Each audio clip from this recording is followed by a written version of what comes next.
हरे कृष्ण। हरे कृष्ण। सबको दंडवत प्रणाम। प्रिय सेवा। ओम नमो भगवती वासुदेवाय। ओम नमो भगवती वासुदेवाय। ओम नमो भगवते वासुदेवाय। नारायणं नमस्कृत्य नरं चैव नरोत्तमं देवीं सरस्वतीं व्यासं ततो जयमुदीरयेत्। नष्टप्रायेषु भद्रेषु नित्यं भागवत सेवया भगवत्युत्तमश्लोके भक्तिर्भवति नैष्टिकी। कृष्णाय वासुदेवाय देवकीनन्दनाय च नन्दगोपकुमाराय गोविन्दाय नमो नमः। हरे कृष्ण। दंडवत प्रणाम माता जी। सबको दंडवत प्रणाम। थैंक यू फॉर द सेवा। हरे कृष्ण। हरे कृष्ण माता जी। राधा माता जी, please take the shloka service. Thank you माता जी। हरे कृष्णा, आप सबको दंडवत प्रणाम। We are on the fifth verse. एतानानवताराणां निधानं बीजमव्ययम् यस्यां शंसेन सृज्यन्ते देवतिर्यन्नरादय। हरे कृष्णा। जी, वन मोर यह टाइम। रूप हरे कृष्ण माता जी, one more time. Thank you माता जी। Oh sorry. एतानानवताराणां निधानं बीजमव्ययम् यस्यां शांसेन सृज्यन्ते देवतिर्यन्नारदय। थैंक यू हरे माता कृष्णा जी।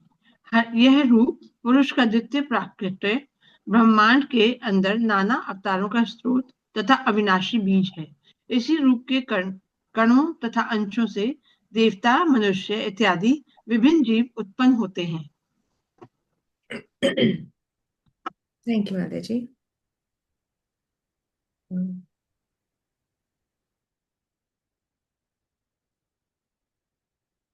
ये जो श्लोका है, पहले हम इसका शब्द का देखते हैं अनुवाद। एतत्। एतत् मतलब ये है रूप। ये सब फॉलो करेंगे, प्लीज बुक ओपन करके एवरीबडी शुड फॉलो। ये बहुत इंपॉर्टेंट श्लोका है, पर आपको बहुत जल्दी समझ में आ जाएगा क्योंकि हम इसको बहुत अच्छे से विस्तार से कर चुके हैं। एतत्। एतत् मतलब यह है रूप। इस यहाँ पे किस रूप की बात हो रही है? गर्भो दक्षाय विष्णु जो है, उन रूप की बात हो रही है। ठीक है। तो यह रूप मतलब गर्भो दक्षाय विष्णु। ये गर्भो दक्षाय विष्णु मतलब कौन से वाले हो रखे? इनका इनका हम जिनकी हरे हरे कृष्ण माता जी। जिसके नाभि से कमल और उस पे ब्रह्मा। बिल्कुल ठीक है। तो ये जब हम गर्भो दक्षा विष्णु, तो एकदम से एक पिक्चर आ जानी चाहिए। वो पिक्चर है कि उनके नाभि से ये वो कमल निकल रहा है, और कमल के ऊपर ब्रह्मा जी बैठे हुए हैं। और जो कमल की जो डंडी है, जो स्टेम है, जो कमल की जो स्टेम है, वो सोचो इतनी बड़ी है कि सारे के सारा जो लोक है इस ब्रह्मांड के, जो 14 लोक हैं वो उसी में ही है। इतनी बड़ी वो डंडी है। ठीक है। फिर आपको ऐसा लगेगा कि ऐसे क्यों बोला कि भगवान के जो जो बॉडी है उसी में सारे ब्रह्मांड है। ये बात उन लोगों के लिए कही गई है जो कि अभी न्यूफाइट्स, जो कि अभी नए हैं भक्ति में, अभी समझ नहीं पा रहे, तो उनको भाई सब कुछ भगवान के अंदर है, तो ऐसे समझ लो। पर हम जब डीपर स्टडी करते हैं जो शास्त्रों में लिखा है, तो हम क्या पढ़े? गर्भोदक्ष विष्णु जो है, जो वो उधर ब्रह्मांड के अंदर, वो जो 3/4 वाटर भरा हुआ है, उस वाटर का भी नाम है। उस वाटर का नाम अभी हम आगे पढ़ेंगे। वो गर्भोदक उसका नाम है, गर्भोदक। सो उसमें जो लेटे हुए हैं, जिनके की नाभि से कमल निकल रहा है, कमल के ऊपर ब्रह्मा बैठे हुए हैं, और जो कमल की जो स्टेम है उसमें 14 लोक हैं, वो सब कुछ उसी में है। उनके जो चरण है वो लक्ष्मी जी सेवा कर रही है उनकी। तो ये वाला हमारा रूप आ जाना चाहिए। तो अब ये कह रहे हैं कि ए तत् मतलब यह है रूप। मतलब कौन सा रूप?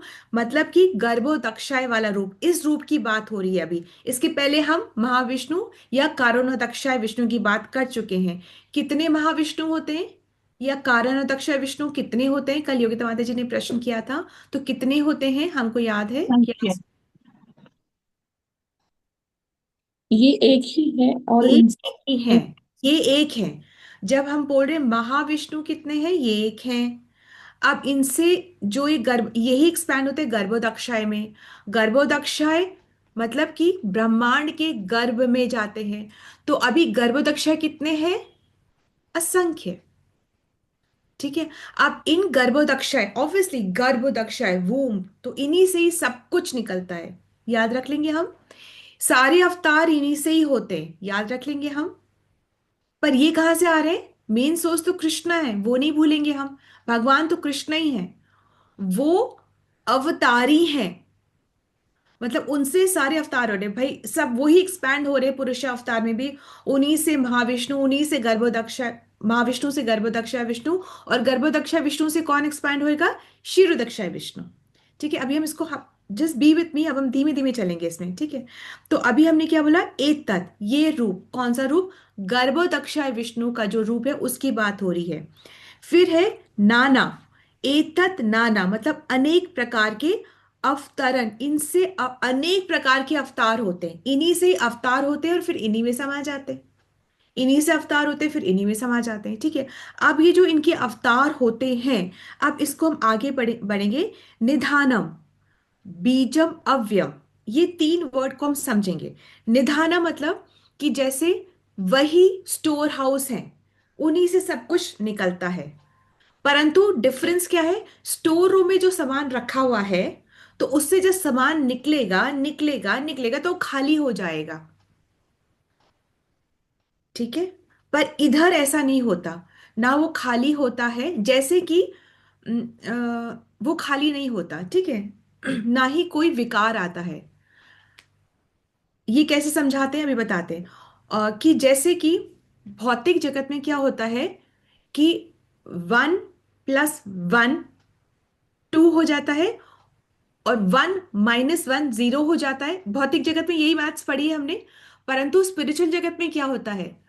1 + 1 भी 1 रहता है, और 1 - 1 भी 1 रहता है। जैसे कि हम इसको समझते हैं कि जैसे समुद्र है, समुद्र में अगर गर्मी के टाइम में क्या समुद्र सूख जाता है? भाई पानी तो उड़ता है ना उसमें से, इवेपोरेट होता है, तो क्या समुद्र सूख जाता है? नहीं। और क्या, अगर समुद्र के अंदर कुछ नदियां आके मिल जाती हैं बारिशों में, तो क्या समुद्र उफन जाता है? नहीं, कुछ नहीं होता, समुद्र वैसे ही रहता है। ठीक है, इसी प्रकार गर्भोदक्षाय विष्णु जो है, उनमें से जब दूसरे अवतार होते हैं तो ये खत्म नहीं हो जाते, ये खाली नहीं हो जाते, ये वैसे ही रहते हैं, जितने भी अवतार होते रहे वैसे रहते हैं। फिर एक और उनकी क्वालिटी क्या है? बीजम। बीजम मतलब जैसे कि जैसे देखते हैं, हम कोई भी बीज लगाते हैं, तो बीज में से जब पौधा निकलता है ना, तो बीज तो खत्म हो जाता है ना, तभी तो वो पौधा निकलता है। बीज अपना रूप खो देता है, उसका रूपांतर हो जाता है, तो वो अपना रूप खो देता है, तब उसमें से पौधा निकलता है। परंतु यहां पर ये कोई बात नहीं है कि गर्भोदक्ष अब विष्णु जो है अपना रूप खो देते हैं, ऐसा कुछ नहीं है। एक माँ भी जब बच्चे को जन्म देती है, तो कुछ उसके शरीर में कुछ आता होता है, चेंजेस होते हैं, पर इधर ये कुछ नहीं होते। तो कहने का मतलब ये है कि ये निधानम, ये स्टोर हाउस भी है, परंतु कोई चेंज, अव्यम है। ये अव्यम स्टोर हाउस है और अव्यम बीज है, मतलब इनका कोई रूपांतर नहीं होता है। और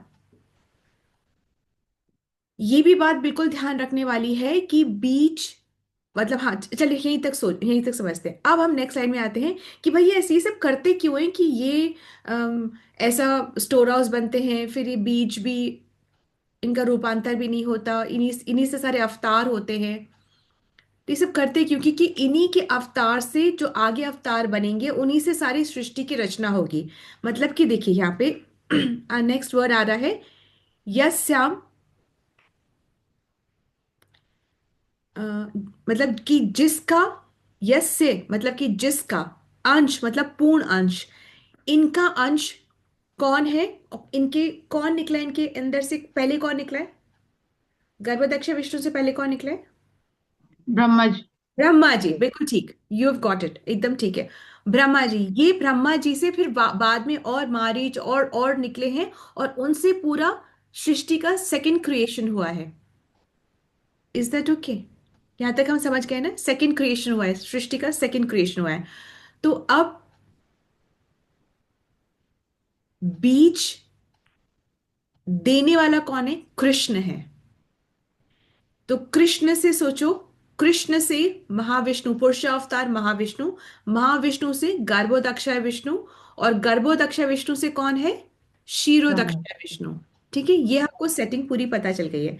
तो अब कहने का तात्पर्य ये है कि भगवान सॉरी, गर्भोदक्षाय विष्णु से सारे अवतार होते हैं, और अवतार होते हुए भी इनका कोई क्षय नहीं होता है, और मतलब इनका इनकी कोई कमी नहीं आती है, कोई इनका रूप नहीं बिगड़ता है, कुछ भी नहीं होता है। और वो ऐसा करते क्यों हैं? क्योंकि इन्हीं के अवतार से, जो कि ब्रह्मा जी है, उनसे फिर और सृष्टि की रचना होती है, सेकंड क्रिएशन होती है।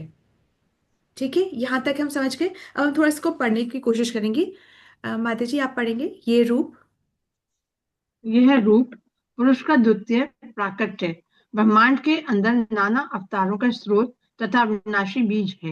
मतलब इसी रूप सोर्स के भी है, स्रोत मतलब स्टोर हाउस, मतलब सोर्स भी है, और ये बीज भी है, मतलब दोनों चीज इधर इधर है, दोनों चीज है इधर। ठीक है, जरूरी नहीं कि स्टोर रूम में कोई भी चीज रखी हुई तो वहीं पर वो उगी भी है, उसको ला के रखा है ना भाई। स्टोर रूम में कोई भी चीज रखी है तो ये थोड़ी ना कि वो वहां पे स्टोर हो रही है, इसका मतलब ये नहीं कि वहां पे उगी भी है। पर यहाँ पे कह रहे उगती भी है, स्टोर भी होती है, दोनों चीज, इसका कोई ये अवयव है, मतलब इसका कोई नाश या रूपांतर नहीं होता है। ठीक है, इस रूप के आगे बढ़ेंगे माता जी। इसी रूप के कणों तथा अंशों से देवता, मनुष्य इत्यादि विभिन्न जीव उत्पन्न होते हैं। ठीक है, मतलब सब कुछ, पेड़ पौधे, मनुष्य, जीव, देवता, पशु पक्षी, सबका अवतार यहीं से हो रहा है, सबका अवतार यहीं से हो रहा है। ठीक है, अब हम तात्पर्य पढ़ेंगे थोड़ा सा।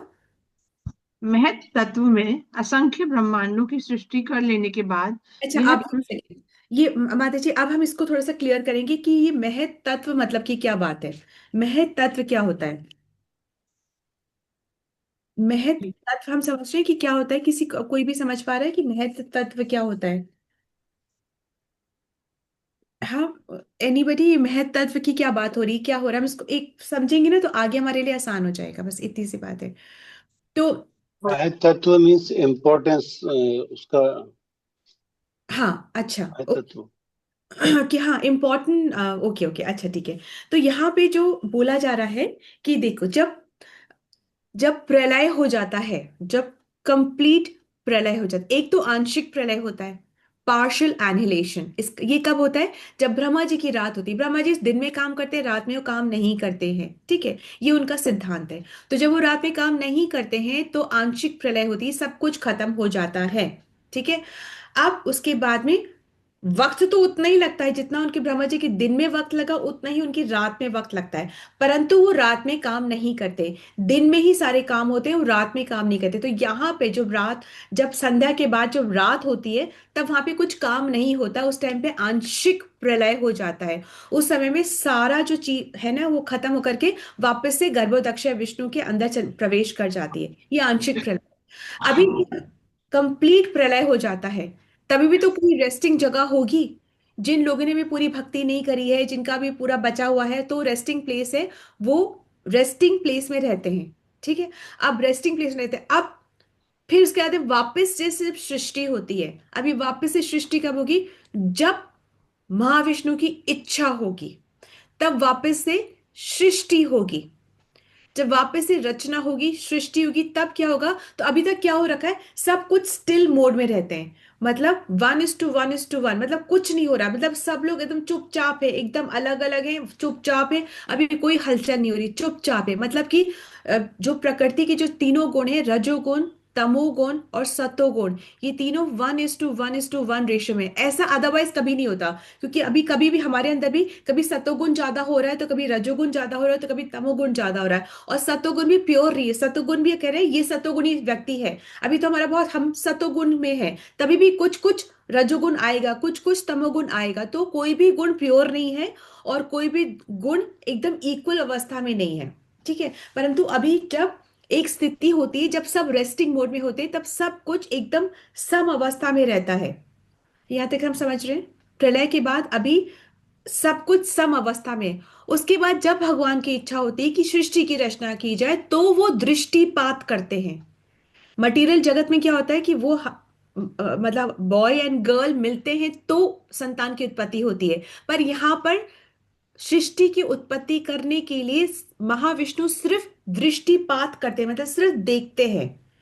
किसको देखते हैं? प्रधान को या प्रकृति, प्रधान बोलो प्रकृति बोलो एक ही बात है, उसको देखते हैं। तो देखते हैं तो उनके देखने से काल शक्ति और जीव शक्ति उसमें समाहित होती है। मतलब काल शक्ति समय और जीव शक्ति से प्रकृति प्रेग्नेट होती है, ये दोनों आते हैं उसमें, और हलचल शुरू होती है और फिर सृष्टि की रचना शुरू होती है। Anything that we don't understand, यहां तक हम नहीं समझे? तो जब प्रधान या पृथ्वी प्रेग्नेट हो जाती है महाविष्णु की दृष्टिपात से, और दृष्टिपात में दो चीजें आती है अंदर, क्या आती है? एक तो काल शक्ति आती है और एक जीव शक्ति अंदर आती है। किसके अंदर आती है? प्रधान या प्रकृति के अंदर आती है। तो फिर जब ये दोनों अंदर आती है तब ये महत्तत्व कहलाती है। Is that okay? अभी हम कहां तक समझे और कहां नहीं समझे? वाला सेंटेंस फिर से बताइए। महत्त्व होता है। ओके। तो जब महाविष्णु की इच्छा होती है तब की सृष्टि, क्या इच्छा हुई कि सृष्टि की रचना की जाए। जब ये इच्छा होती है तो वो दृष्टिपात करते हैं, मतलब वो देखते हैं, उनके देखने मात्र से क्या होता है? प्रकृति प्रेग्नेट हो जाती है। प्रेग्नेट हो जाती है किससे? जब भगवान ने दृष्टिपात किया। दृष्टिपात में दो चीजें अंदर जाती है, एक तो काल शक्ति और एक जीव शक्ति अंदर जाती है। तो जब काल शक्ति और जीव शक्ति अंदर जाती है किसके? प्रधान या पृथ्वी के अंदर, आई मीन प्रकृति के अंदर जाती है, पृथ्वी नहीं प्रकृति के अंदर जाती है, तब वो इसके साथ जब प्रेग्नेट हो जाती है तब महातत्व बन जाता है। और फिर इससे सब सारी रचना शुरू होती है। अब इसके बाद हम आगे वाले पढ़ेंगे, नहीं तो टू मच इंफॉर्मेशन हो जाएगा। यहां तक हम क्लियर है? जी माता जी। ठीक है, तो अब यहां तक हम क्लियर रखेंगे। अभी जब जो हम कह रहे हैं महाविष्णु, तो महाविष्णु कहाँ पर कैसे लेटे हुए कहाँ पर हैं? महाविष्णु कारण सागर है, वहां पर है। ये कहाँ पर है? ये आध्यात्मिक जगत में है। क्या चीज? कारण सागर। तो वो आराम से लेटे हुए हैं, क्यों? उनकी इच्छा। वो चाहते हैं कि हम ऐसे आराम से लेटेंगे और आंखें आधी बंद आधी खुली होंगी, जिसको कि हम योग निद्रा कहते हैं।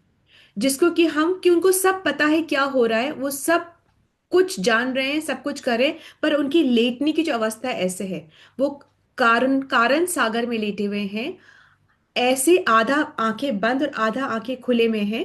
उसको बोलते हैं योग निद्रा में लेटे हैं। कारण सागर का एक और भी नाम है महाजल, उसको महाजल भी कहते हैं इसको। और योग निद्रा में, जिसको कि इंग्लिश में कहते हैं कॉस्मिक स्लम्बर, उसमें ये लेटे हुए हैं। ठीक है।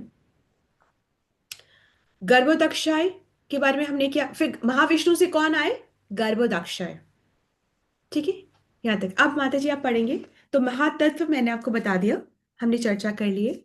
ये चर्चा से डरने की बात नहीं है कि ये क्या बात हो गई, ये आती रहेगी, पर हम इसको तभी भी समझेंगे, हमने इसको अभी भी समझा है। आज आगे पढ़ेंगे माता जी। महातत्व, महातत्व में असंख्य ब्रह्मांडों की सृष्टि कर लेने के बाद यह पुरुष इन ब्रह्मांडों में से प्रत्येक में द्वितीय पुरुष गर्भोदशाई विष्णु के रूप में प्रविष्ट हुए।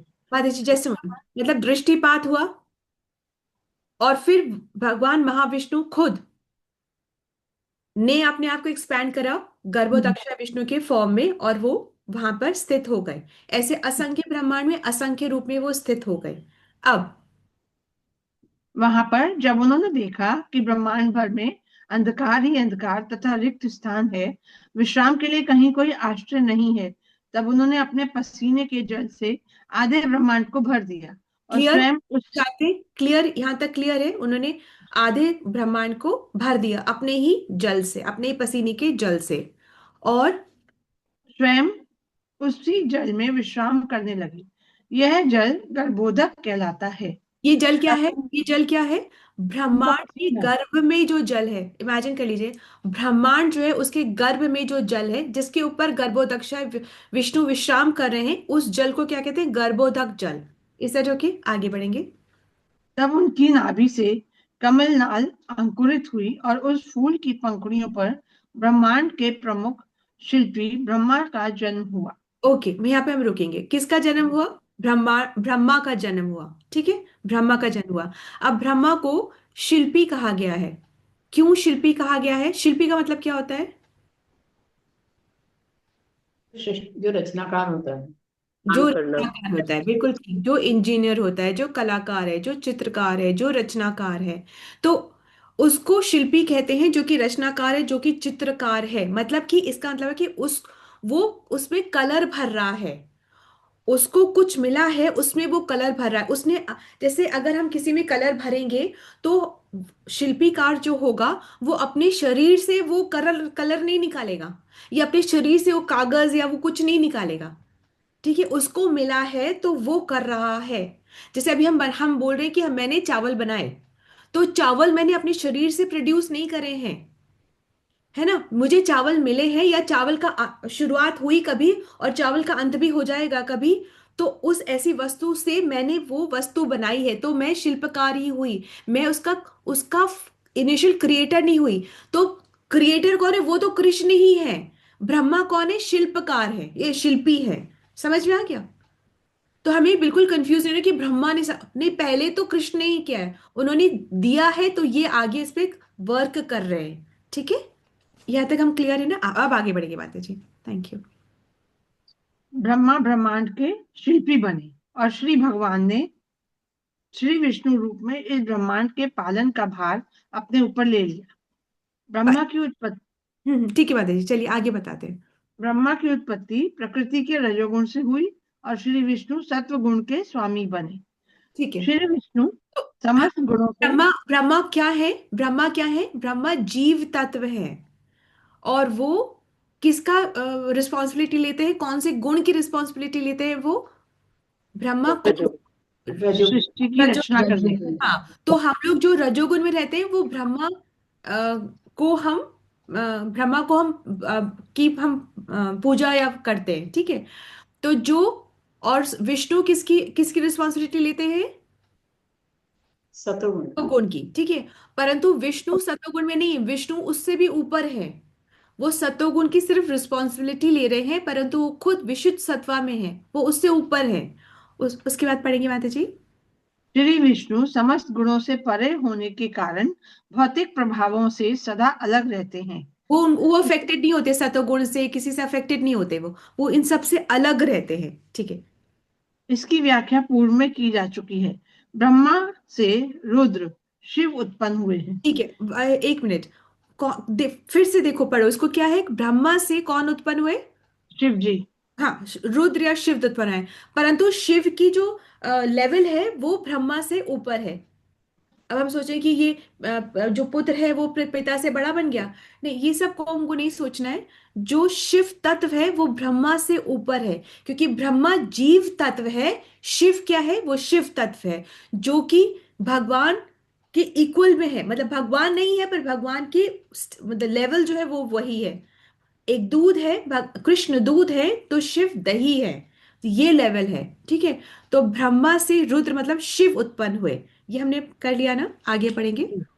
जो तमोगुण के स्वामी हैं। वो खुद वे स्वामी है, पर खुद तमोगुण में गुणी नहीं है। वो खुद तमोगुणी नहीं है। बस वो रिस्पॉन्सिबिलिटी दी गई है। किसने दी? कृष्ण ने। उन्होंने कहा कि भाई ये जो गिरे हुए इतने फॉलन सोल हैं, भूत प्रेत हैं, तो ये जो फॉलन सोल है इनका भी तो उद्धार होना चाहिए। तो कैसे होगा? तो शिव, तुम इनकी रिस्पॉन्सिबिलिटी लो। तो अब शिव रिस्पॉन्सिबिलिटी लिए हुए हैं, खुद से नहीं बन गए हैं तमोगुणी। ठीक है, आगे बढ़ेंगे। श्री भगवान की इच्छा से संपूर्ण सृष्टि का संहार वे करते हैं। जैसे वे मतलब कौन? शिव। भगवान की इच्छा से। कब? अब शिव की इच्छा नहीं है ये शिव किसकी इच्छा को फॉलो करे? कृष्ण की इच्छा को फॉलो कृष्ण की करे। इच्छा तो कृष्ण की इच्छा से संपूर्ण सृष्टि का संहार करते हैं। यस माता जी, आगे। जी। अतएव ये तीनों ब्रह्मा विष्णु तथा शिव एक सेकंड। गर्भोदक्षाई विष्णु के ही अवतार हैं। ओके, ये बहुत इंपॉर्टेंट लाइन है कि ये तीनों तीनों कौन? ब्रह्मा, विष्णु और शिव गर्भोदक्षाय विष्णु के ही अवतार है। Is that okay? गर्भोदक्षाय विष्णु, पर गर्भोदक्षाय किसके? महाविष्णु के। महाविष्णु नारायण, नारायण कृष्ण। बात वहीं से आ रही है। परंतु अभी गर्भोदक्षाय विष्णु के ये अवतार हैं। अच्छा, ब्रह्मा तो हमको समझ में आ गया कि गर्भोदक्षाय विष्णु के नाभि से निकले हैं। ठीक है, अभी शिव भी हमको समझ में आ गया कि ब्रह्मा के भुवों से रुद्र अवतार हुआ है, उसमें से एक शिव है। ये भी हमें समझ में आ गया। अभी विष्णु की क्या बात हो गई? कौन से विष्णु की बात हो रही है? ये बात हो रही है क्षीरोदक्षाय विष्णु की। ठीक है, तो ये आप लिख लो यहाँ पे कि क्षीरोदक्षाय विष्णु की, तो कंफ्यूज नहीं होना। तो जब ब्रह्मा विष्णु और महेश की बात हो रही है, तो विष्णु कौन है? क्षीरोदक्षाय विष्णु, जो कि परमात्मा के रूप में हमारे अंदर स्थापित हैं, हमारे अंदर हैं। तो क्या काम है इनका?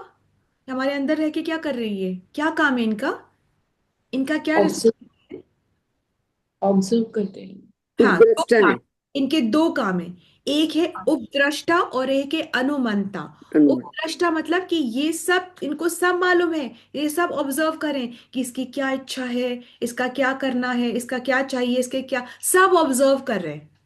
इसके क्या कर्म है, क्या इच्छा है, सब कुछ ऑब्जर्व करें। और दूसरा क्या? अनुमंता। अनुमंता यानी कि ये फिर देख, ऑब्जर्व करते हैं और फिर सैंक्शन करते हैं, ये फिर परमिशन देते हैं। ठीक है, अच्छा ठीक है, इसको ये मिलना चाहिए, उसको वो नहीं मिलना चाहिए, ऐसे वैसे करके ये। और इसी को कहते हैं मेंटेन कर रहे हैं। ये सारी सृष्टि, सबके सारे जो अणु पार्टिकल्स है, सब में है ये। और ये सब में यही कार्य कर रहे हैं, इच्छा और कर्म देखते हैं। मतलब उपद्रष्टा और अनुमंता, ये नाम, ये शब्द याद रख लो, उपद्रष्टा और अनुमंता के का इनका जॉब प्रोफाइल क्या है? उपद्रष्टा, अनुमंता। और इससे ही वो सारा कुछ मेंटेन कर रहे हैं, तभी कहते हैं विष्णु मेंटेन करे। कौन से विष्णु? क्षीरोदक्षा विष्णु। कैसे? परमात्मा के रूप में। कैसे? उपद्रष्टा और अनुमंता के रूप में। कैसे? ये सब जानते हैं, इसलिए ये इस तरीके से सब मेंटेन करें। अच्छा, तुम ये, तुम वो, तुम ये मेंटेन कर रहे हैं। Is that okay? अब हमें क्लियर हो गया ना कि ब्रह्मा कैसे क्रिएट करें? शिल्पकार है, ऐसे क्रिएट करें, उनको मिला है, उससे वो क्रिएट कर रहे हैं। प्रोड्यूस नहीं कर रहे, वो क्रिएट कर रहे हैं। उसके बाद में कौन है? विष्णु। विष्णु कौन? क्षीरोदक्ष है विष्णु। उसके बाद में शिव। शिव भी अपनी इच्छा से नहीं संहार करते हैं, उनको इंस्ट्रक्शंस मिलती है, भगवान की इच्छा से वो संहार का कार्य करते हैं। तो आप देख रहे हैं कि कितने अलग अलग तरीके हैं, लेवल्स हैं, परंतु हम इनको एक ही लाइन में खड़ा करके बात करते हैं। ठीक है, अब आगे बढ़ेंगे माता जी। जी। ब्रह्मा से दक्ष, मारीचि, मनु आदि अनेक देवता प्रकट हुए, जिन्होंने ब्रह्मांड में जीवों का जनन किया।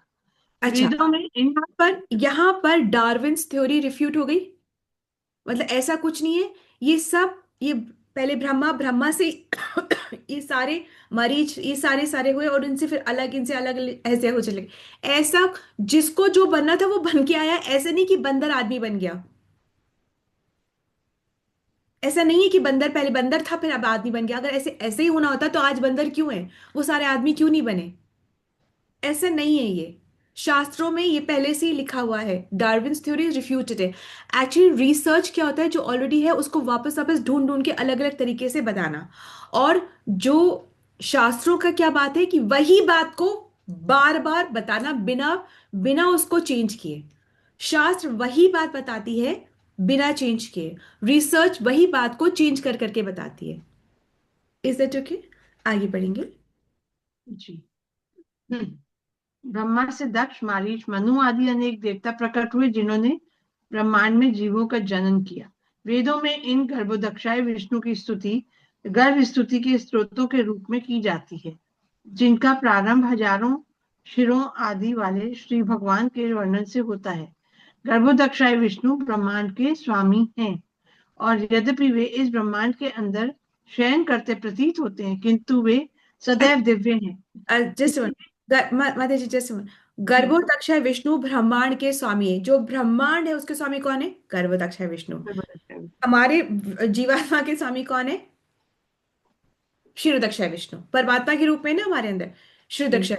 और इस ये जो पूरा जो सृष्टि है, वो किसके दृष्टिपात से बन रही है? महाविष्णु। विष्णु। विष्णु के। हाँ, विष्णु। ठीक है, ये हम ध्यान रखेंगे, इसका हम ध्यान रखेंगे। यद्यपि वे इस ब्रह्मांड के अंदर तो शयन इसको करते हम ऐसे भी बोल सकते हैं कि हमारी आत्मा, जो हमारे अंदर जो आत्मा, ये आत्मा कौन है? आत्मा और परमात्मा, जो हमारे अंदर जो परमात्मा है वो कौन है? क्षीरोदक्ष है विष्णु। क्षीरदक्ष है। ब्रह्मांड की परमात्मा कौन है? गर्भोदक्ष है विष्णु। परमदक्ष। ठीक है। और ये जो भौतिक जगत जो बना रहे हैं, उसकी परमात्मा कौन है? उसका मतलब आत्मा कौन है? आत्मा, आत्मा कौन है? महाविष्णु। महाविष्णु। इस तरीके से हम याद रख सकते हैं, विच इज करेक्ट, गलत नहीं है। ठीक है, अब आगे बढ़िए माता जी। इसकी भी व्याख्या की जा चुकी है। श्री विष्णु जो कि गर्भोदक्षाय विष्णु के पूर्ण अंश हैं, विश्व भर के जीवों के परमात्मा हैं और वे ब्रह्मांड के पालनकर्ता या क्षीरोदक्षाय विष्णु कहलाते हैं। इस प्रकार मूल पुरुष के 3 रूप जाने जाते हैं। इस ब्रह्मांड के भीतर जितने भी अवतार हैं वे इसी क्षीरोदक्षाय विष्णु से उद्भूत होते हैं। अभी देखो, एक सेकेंड। जी क्षीरोदक्षाय विष्णु अभी बोल रहे, अभी बोला था गर्भोदक्षाय विष्णु, अभी बोल रहे क्षीरोदक्षाय विष्णु। कंफ्यूजन हुआ क्या? जरूरत नहीं है कंफ्यूजन की, क्योंकि वो ही गर्भोदक्षाय विष्णु क्षीरोदक्षाय विष्णु है। नाम अलग अलग है, कार्य अलग अलग है। एक इंसान दो पोस्ट होल्ड कर, दो काम कर सकता है। घर में भी वो घर के काम भी कर सकता है, ऑफिस में ऑफिस के काम कर सकता है। ऐसे ही ये ही वही गर्भोदक्षाय विष्णु एक जगह एक काम कर रहे हैं, वही दूसरी जगह दूसरा काम कर रहे हैं। ठीक है, so they are both the same, different names. Is that okay? आगे जी पढ़े। अब विभिन्न युग। जस्ट राधा जी, जी इसको, ये जो है इसको हम यहीं पर रोकेंगे। We will just stop here only. बाकी का हम पढ़ेंगे। और अगर हमें नहीं, यहां तक का समझना हमें बहुत ज्यादा इंपॉर्टेंट था, जिससे हमें कोई कंफ्यूजन हो। आगे का हम एक रीडिंग लगाएंगे, और हमें नहीं समझ में आएगा तो इट्स इज ओके, ये आने वाले आगे वाले उसमें हम समझेंगे। बिकॉज क्या पता होता है, कई बार too much of information is difficult to process. वो हम प्रोसेस नहीं कर, हम पढ़ेंगे जरूर, और अगर नहीं समझ आएगा उस क्वेश्चन को हम पार्क कर लेंगे आने वाले उसमें हम इसको समझेंगे। नहीं, इससे ज्यादा हम एक बार में हम थोड़ा समझना हमारे लिए मुश्किल हो जाएगा। एक बार अब एक any questions to be asked, कोई आपको अभी तक का नहीं समझ में आया, उसको आप क्लियर कर सकते हैं अभी। एक बार सोचिए, just take 2 minutes and ask yourself. कुछ नहीं समझ आया, जस्ट मंथन करो, समझो कि अगर नहीं समझ आ रहा है तो उसको पूछ लीजिए। हरे कृष्ण माता जी। एक before that just one point माता जी, थैंक यू सो मच। गर्भोदक्ष विष्णु से सारे अवतार होते एक्सेप्ट फॉर राम, कृष्ण, बलराम, नरसिंह। ये डायरेक्ट अवतार है, ये इनके थ्रू नहीं है। ये बाकी सारे अवतार हैं, परंतु ये डायरेक्ट अवतार है, ये थ्रू अवतार नहीं है। कौन से? राम है, कृष्ण है, बलराम है, नरसिम्हा है। ये सारे डायरेक्ट अवतार है, ये आपको बताना जरूरी था। अच्छा, और एक और एग्जाम्पल है कि जैसे कि अम, जैसे कि जैसे कि ये पानी जो है, ये जो हम पी रहे हैं पानी, ये मीठा पानी है। पर ये पानी आया कहाँ से है? ये पानी आया कहाँ से? इसका स्रोत क्या है? इसका स्रोत सागर है। ठीक है, परंतु सागर का पानी तो वैसा नहीं, ये पानी ऐसा है क्योंकि, और सागर तो यहाँ नहीं आया, या मैं हम तो सागर से भर के नहीं लेकर के आए इस पानी को, तो यहाँ से कैसे आया? तो कहने का तात्पर्य ये है कि एक प्रोसेस है, एक प्रोसेस है। उस प्रोसेस से, जैसे सागर का पानी ये आ गया, वो खारा है, ये मीठा है, तो प्रोसेस है कि महाविष्णु, गर्भोदक्षाय विष्णु, क्षीरोदक्षाय विष्णु, ये एक प्रोसेस के थ्रू, मतलब ये हमारे अंदर भी है और अवतार भी हो रहा है। एक प्रोसेस है, मतलब सागर का पानी इवेपोरेट हुआ, फिर उसका जो फिल्टर हुआ, फिर उसका प्रोसेस के थ्रू हमारे पास आया, हम उसको पी रहे हैं। तो सागर उठ के नहीं आ रहा है, परंतु एक प्रोसेस है, प्रोसेस के थ्रू ये पूरा ऑटोमेटिक तरीके से ये सब सारा कार्य होता जा रहा है। ऑटोमेटिक बोल रहे हैं, पर कर कौन रहा है? भगवान।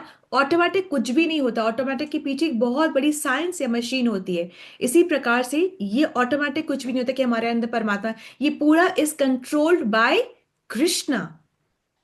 ठीक है, कृष्ण से नारायण, नारायण से, जैसे है ना, कृष्ण से बलराम, बलराम से चतुर्व्यूह, चतुर्व्यूह से नारायण, नारायण से फिर वापस चतुर्व्यूह, चतुर्व्यूह से फिर वापस संकर्षण जो होते हैं, संकर्षण से तीन वो पुरुषावतार जो है विष्णु के वो होते हैं। तो महाविष्णु, महाविष्णु से गर्भोदक्षाय विष्णु, गर्भोदक्षाय विष्णु से क्षीरोदक्षाय विष्णु, क्षीरोदक्षाय विष्णु परमात्मा के रूप में है। ठीक है, यहां तक आए। यस माता जी, प्लीज आस्क योर क्वेश्चन। माता जी, आपने कहा कि क्षीरोदक्षाय विष्णु परमात्मा के रूप में हमारे हृदय में स्थापित होते हैं और वो ऑब्जर्व भी करते हैं और हम्म। sense करते हैं। तो कल आपने ये भी कहा था कि अगर हम इच्छा करते रहे हम्म। तो इच्छा कंप्लीट करने के लिए हमको बार बार यहाँ आना पड़ेगा वो इच्छा पूर्ण करने के लिए। लेकिन ये आप बोल रहे हैं कि वो सैंक्शन भी करते हैं, मतलब मैंने फलाना बहुत इच्छा ये की, लेकिन मेरे लिए अच्छा है नहीं है, कर देंगे फिर ऐसे, मतलब मेरी इच्छा हुई और सब कुछ मिल गया ऐसा नहीं। अच्छा ठीक है, बिल्कुल ठीक, बहुत अच्छा क्वेश्चन है कि इच्छा हुई तो भगवान वो पूरा करते हैं। और भगवान देखो, हम मैंने इच्छा करी, ठीक है, तो अब भगवान क्या करेंगे, वो उन्होंने सुन लिया कि मैंने इच्छा करी, अब वो पहले का रजिस्टर खोलेंगे कि क्या मैं वो इच्छा का पूरा होना डिजर्व करती हूँ कि नहीं करती हूँ, और फिर वो कर्मानुसार मेरी इच्छा पूरा कर देंगे। परंतु यदि मैं भक्त हूँ, यदि मैं अपनी जैसे पिता, यदि मैं पिता के कहने पे हूँ, मैं पिता की बात मान रही हूँ, तो फिर वो मुझे समझाने की कोशिश करेंगे और उसी समय पे देंगे जो मेरे लिए हितकर है। परंतु यदि मैं पिता को पिता मान ही नहीं रही हूँ, अगर मैं, तो फिर मेरे कर्मों के अनुसार अनुसार मुझे मिलता रहेगा। परंतु यदि मैं भक्त हूँ, भगवान की भक्ति कर रही हूँ, उनको अपना सब कुछ मान रही हूँ, तो फिर भगवान बात मुझसे बात करेंगे, और फिर तब मुझे वही समय पे वो चीज देंगे जब वो चीज मैं डिजर्व भी करती हूँ, और सपोज, और सेकेंडली मेरे लिए वो हितकर भी है। आज समझ के, मैं रिश्ता बनाऊंगी तब भगवान रिश्ता बनाएंगे। ठीक है, भगवान वैसे रेसिप्रोकेट करते हैं, अदरवाइज कर्म के अनुसार जो वैलिड है, जो डिजर्विंग है, वो दे मिलता जाता है। परंतु यदि मैं रिश्ता बना करके, भक्ति करके, बात सुन करके, इंस्ट्रक्शंस को फॉलो करती हूँ, तो फिर भगवान फिर वो बोलेंगे मुझसे, फिर वो उसी टाइम पे देंगे जो मेरे लिए हितकर है। और हितकर क्या है? हितकर क्या है? जो कि मेरी आत्मा की शुद्धि के लिए हितकर है। यदि दुख हितकर है तो दुख मिलेगा, क्योंकि उससे आत्मा की शुद्धि हो रही है, क्योंकि उसी से ही हम भक्ति करके हम आगे जाएंगे। यदि कह रहे हैं कि हम भक्ति कर रहे हैं तो हमारे पिछले जो पूरे पाप है वो नष्ट हो रहे हैं, तो अब फिर हमारे को कर्म को क्यों भोगना पड़ रहा है? तो ये याद रखिए कि वही कर्म आप भोगोगे जो कि आपकी शुद्धि के लिए नेसेसरी है। क्योंकि अगर आपको सारे ही ऐशो आराम मिल जाएंगे, तो आप फिर यहीं बसना, रचना बसना नहीं चाहोगे। बिल्कुल चाहोगे। आप क्यों यहां से मर के जाना चाहोगे, मतलब फिजिकल बॉडी को छोड़ करके जाना चाहोगे? आपको लगेगा यहां तो सारे ऐशो आराम है, आप भक्ति करते रहोगे और आप यहीं पर बैठे रहोगे। पर भगवान को ये नहीं चाहिए, भगवान को चाहिए कि be uncomfortable over here so that you can come to me. तुम्हारे अगर अनकंफर्ट डिस्कंफर्ट नहीं होगा तो तुम क्यों मेरे पास आने की सोचोगे? तो फिर तो तुम यहीं फंसे रहोगे, फिर वो तुम्हारे लिए श्रेष्ठकर नहीं है। Hmm, do we understand the entire concept? जी माता जी। ठीक है। तो ये जैसे बोलते हैं ना कि जब पाप नष्ट हो जाते हैं तो हमें फिर वापस क्यों मिलता है? अरे भाई, उतना ही मिलता है जितना कि तुम्हारी शुद्धि के लिए जरूरी है। अन्यथा तो तुम सोचोगे भाई ये तो बड़ी मजे की जगह है, हम तो यहाँ से जाना ही नहीं है। इसीलिए कहते हैं ये दुखालय अशाश्वत है, इसलिए नहीं कि तुम दुखी रहो, पर इसलिए कि समझो बात को कि यहाँ नहीं रहना है हमको, यहाँ से हमको जाना है। हमारी जो जगह है वो बहुत सुंदर है और वहीं हमें जाने का प्रयास करना है। ठीक है, जैसे मोगली, वो जंगल में फंस गया था ना, तो उसको ये लगा था जंगल ही सब है, कूदते रहो एक डाली से दूसरी डाली में, ऐसे जीते रहो, वही जीवन है। पर और उसको वहां से निकालने की कोशिश करोगे तो वो नहीं निकलना चाहेगा। ऐसे ही इंद्र एक बार श्राप की वजह से वो उसको सूकर पिग की योनि मिली, और बहुत बच्चे और गंदी खाते थे, गंद एकदम गंद खाते थे। फिर जब उनका श्राप की अवधि खत्म हुई तो उनको लेने के लिए आए कि चलो भाई, तो रो रहे थे, नहीं जाना चाह रहे थे कि नहीं, मैं अपने बच्चों को, मेरे इतने हजार बच्चे हैं, उनको, अपनी पत्नी को छोड़ के मैं कैसे जाऊंगा, मुझे तो यही गंद खाना है।